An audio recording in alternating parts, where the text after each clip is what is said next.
What's going on, guys? It's Greg here, aka NYPrepper. It is Monday, October 2nd, 2023, and I have some breaking news to share with you guys. Right now, it is 4:23 p.m. Eastern Time here in the United States, and we have some major breaking news coming from the Biden administration about Ukraine, and we also have some breaking news coming in from the New York Times about a possible Russian missile test upcoming. We also have some breaking news coming out of Bulgaria and China. So I want to just update you guys on all these stories. But before I do that, I want to share some unusual flight paths of some nuclear warplanes. So here we have a nuclear war command and control plane, and also a constant Phoenix plane, which is a Nuke Sniffer plane. And they're currently up in the air right now. And one of them is flying over Indiana. Another one is flying over North Carolina. What's really interesting here is the constant Phoenix plane. This is a Nuke Sniffer plane, so it can detect radiation in the atmosphere. It samples the air and can detect radionuclides. So they usually use these things to detect any kind of missile tests that foreign countries are doing, okay, nuclear weapons tests. And this thing took off from Offutt Air Base, and it was doing loops over Peoria, Illinois. Very, very strange. Okay, just doing these loops, potentially touch and goes. It's hard to say by this map, but it was doing loops near the airport in Peoria, Illinois. And now it is over Indiana, and it flew low over central Indiana near Fort Wayne. You can see this greenish color means that it was at a lower altitude. So it went down in altitude near Fort Wayne, and now it appears to be going back to Offutt Air Base. Very, very strange. And here we have a nuclear war command and control plane airborne at the same time. And it's currently over North Carolina. It took off from Patuxent River, which is their East Coast home base. This plane can remotely launch all of our Minuteman III ICBMs, and it can also communicate with our nuclear armed submarines and our nuclear capable bombers. Okay. So our military is still at a very high level of alert. I continue to get emails from people across the country who watch me, and they're telling me that they see unusual military activity where they live, helicopters, planes, all kinds of stuff. So I'm going to compile some more of the information that people have been sending me through my email, and I'll share it with you guys this week. But if you have any information you want me to share, anything related to our military being on high alert, if you see any kind of unusual activity where you live, please report it to me. Send it to my email, nyprepper85@gmail.com. And if you have any pictures or videos, you can send those as well. Obviously, don't take pictures or videos of classified areas that are sensitive government installations, because that's illegal. Okay, but if you see like planes flying over your house or something like that, that's totally legal to film. So send it on over, and I'll share it with everybody. So we have some breaking news coming from the New York Times. Okay, the New York Times is reporting that Russia is planning to test the Burevestnik missile again at an installation in Novaya Zemlya. And they came to this conclusion after analyzing some satellite photos, which you can see over here. Okay, the Burevestnik missile is a missile that is nuclear powered and nuclear armed. The last time they tested it was a few years ago, and I believe they had a bad accident, and a bunch of scientists that were working on this missile perished. So that could be why the Nuke Sniffer plane is airborne. I have no idea, but we also had the Combat Sentinel plane that was flying near Kaliningrad. earlier this morning, which I've never seen in the past 2.5 years that I've been following flights almost on a daily basis.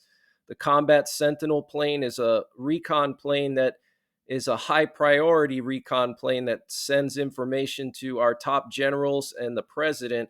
And it was flying near Kaliningrad, just off the coast of Kaliningrad, which is a Russian province sandwiched between Ukraine and between Lithuania and Poland. So our nuclear forces are on high alert. Tomorrow, Russia is going to be doing a nationwide nuclear war exercise. They're going to simulate the destruction of 70% of their housing and all life support facilities completely destroyed with radioactive contamination across all of Russia. That's the scenario that they're playing out. And then here, just a day after that, we're going to do the nationwide emergency alert system test, which the only time our government would ever do a nationwide emergency alert is during a nuclear war or some kind of cataclysmic event that would threaten the entire country, like an alien invasion or an asteroid or something like that. Okay, so the fact that Russia's doing this exercise tomorrow, and then we're doing an exercise on Wednesday, very concerning. And Putin is going to China this month to speak with Xi Jinping. The last time he went to China was right before he invaded Ukraine.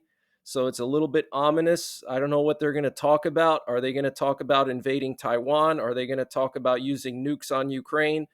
Possibly, okay? We'll have to wait and see. But very concerning information here coming from the New York Times. Russia will be testing a nuclear-powered missile. We also have some major breaking news coming from the Biden administration, and this was reported by Politico. Apparently, the Biden administration is seriously concerned about corruption in Ukraine, and Western support will depend on the fight against it. Apparently, Politico stated that due to Kyiv's failure to fight corruption and its high-level presence, the West may refuse to help Ukraine. It also notes that this problem worries American officials much more than they say publicly. The strategy outlines measures Washington is taking to help Kyiv root out corruption and reform several Ukrainian sectors. It also notes that the fight against corruption cannot be delayed.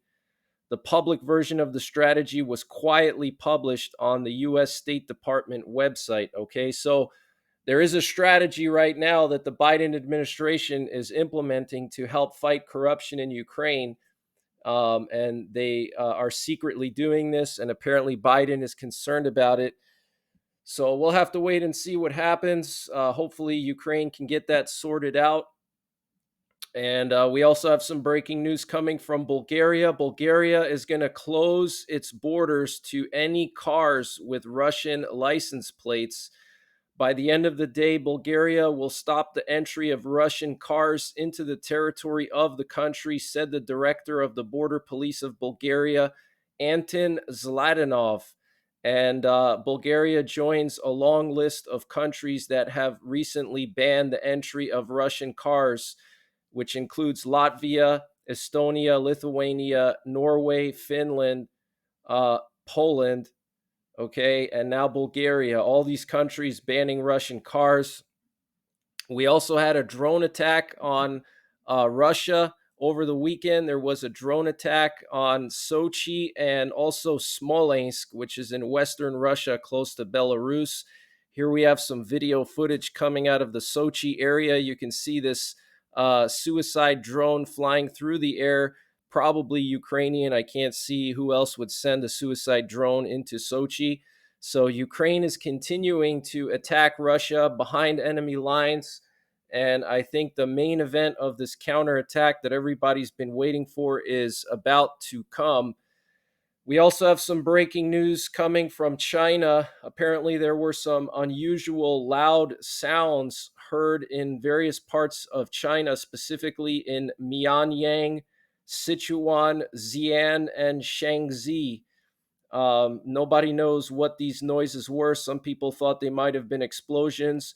Other people thought sonic booms. Other people thought maybe a nuclear weapons test. but very, very unusual situation in China there. And we also have this footage coming from Russia, the Engels Air Base. This is where Russia has a lot of their nuclear capable bombers. And it looks like what Russia has done is they've used some decoy planes to uh, make these planes look like they're nuclear bombers to attract Ukrainian suicide drones, because we know that Ukraine has sent suicide drones to Russian nuclear bomber bases. They were able to take out one of Russia's Bear bombers with a suicide drone. So now Russia is making these decoy planes. Okay, very, very interesting. We also have some breaking news that the U.S. has concluded an agreement with Ecuador to deploy U.S. military forces on Ecuadorian territory to confront drug gangs in the region. Okay, huge news. So that's pretty much it for this one, guys. Wanted to just give you this quick update. Very unusual situation going on right now with this Nuke Sniffer plane and this nuclear war command and control plane.